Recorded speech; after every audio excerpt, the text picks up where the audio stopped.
Czechoslovakia was formed from the Austro-Hungarian Empire after the end of World War I. Unlike other Eastern European countries, communism was introduced in Czechoslovakia by its own people, not the Soviets. The Communist Party of Czechoslovakia, or the CPCZ, was established in 1921. In March 1939, the German army invaded Czechoslovakia. The occupation lasted from 1939 to 1945.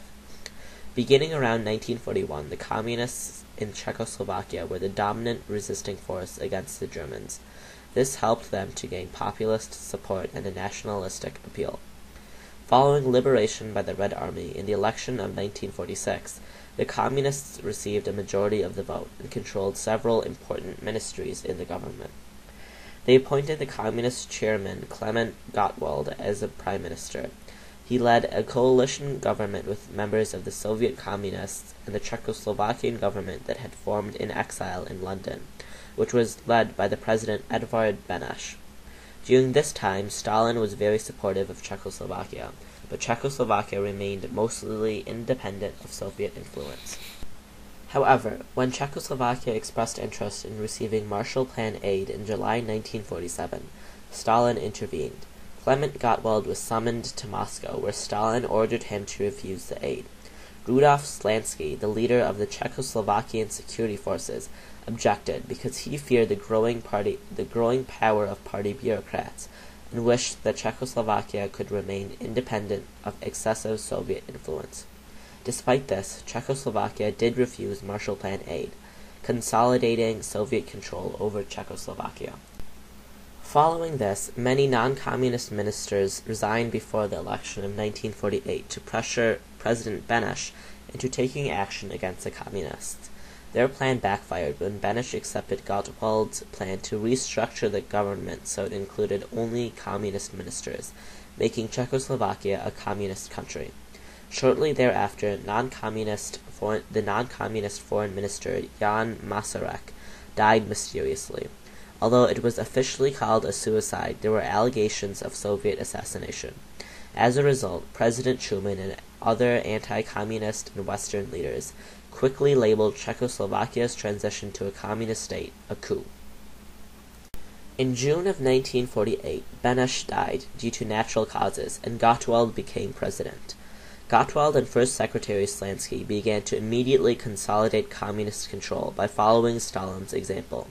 The farms were collectivized, the media and educational system censored, anti-communist organizations outlawed, and the economy became centralized. Purges and show trials were conducted like in all communist states. More than 500,000 civilian, government, and military members lost their positions or were imprisoned. Religious and economic leaders, Slovak nationalists, and non-communists were also persecuted during the purges. Eventually, even Slansky and 13 other prominent communists were executed after a show trial in 1952. Despite the political oppression, the Czechoslovakian economy flourished during the 1950s, particularly in heavy industry. When Gottwald died in 1953, he was replaced by Antonin Novotny. He was a strong Czech nationalist who eliminated some Soviet policies and many Slovak institutions. He believed in strengthening the socialist rule and resisted many of Soviet leader Nikita Khrushchev's policies of socialism with a face in Czechoslovakia. That was an important development, as Czechoslovakia was alone in hardening the regime, while Moscow relaxed its grip.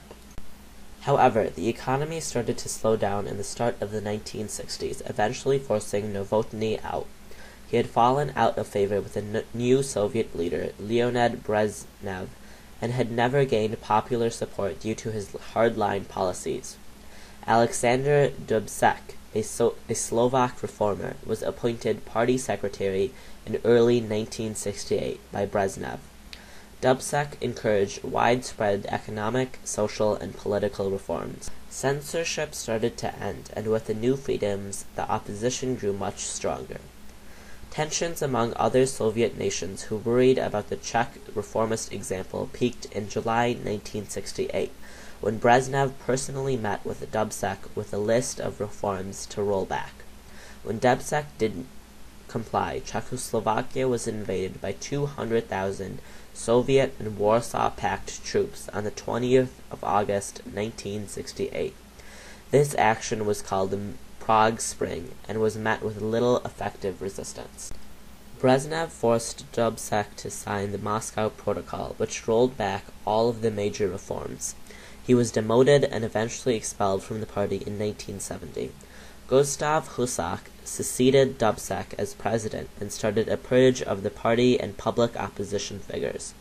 To back this up, he established a large secret police and informant network and began a very strict and hardline regime with hardly any opposition, as no resistance movement could gain enough strength. When Mikhail Gorbachev came into power in the USSR, he began adopting restructuring programs in the Soviet Union, which Husak resisted in Czechoslovakia. The hardline communist leaders of Czechoslovakia did not embrace Gorbachev's brand of new thinking. They stubbornly held on to their austere rule, while the economy began to slow. Instead of following Gorbachev, Husak implemented normalization. Normalization was the harsher and more controlling right-wing policy that had many features that controlled the population of Czechoslovakia. Among the features of normalization were the purges throughout the government and improvements to the secret police force that prevented movements against communist rule. Despite this, Chapter 77, a human rights resistance, was founded in 1977 and had more than 1,200 signatories by the mid-1980s. Anti-communist demonstrations grew in size across the Soviet Union in the fall of 1989. Chapter 77 garnered a large amount of support and performed peaceful demonstrations throughout Czechoslovakia.